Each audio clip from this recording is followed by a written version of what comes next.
So, hello guys, tuturo ko sa inyo kung paano yung Facebook nyo maging yun, dark mode. Ganito. Yan. Kung gusto nyo yung Facebook nyo maging dark mode, katulad ko.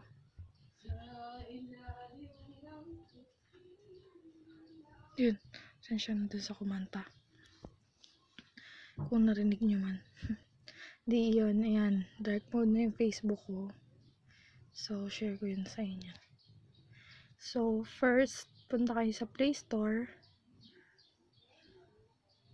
Yan. Tapos, diba, yan yung lalabas. So, search nyo, Hermit. Hermit Light Apps Browser. Yan. Tapos, kasi na-install ko na. So, install nyo siya. Tapos, pagka-install nyo, open nyo. Yan.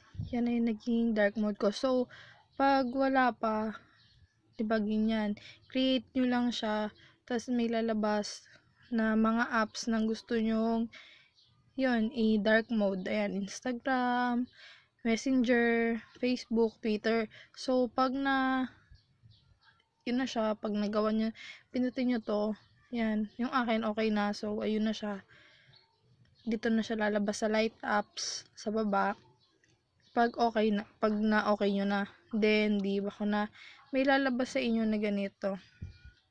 Facebook, kasi di ba may Facebook na kayong una. May Facebook ulit na lalabas, yun. Bali, doon kayo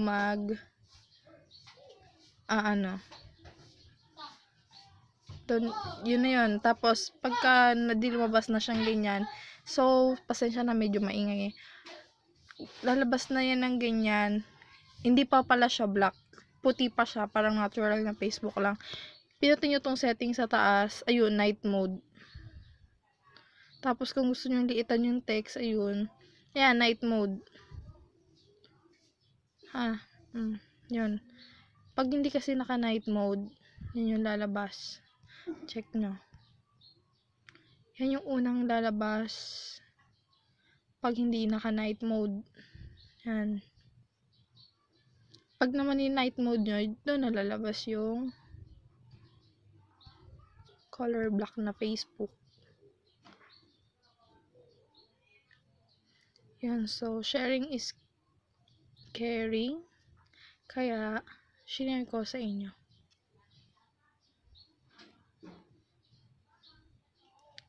Bye guys.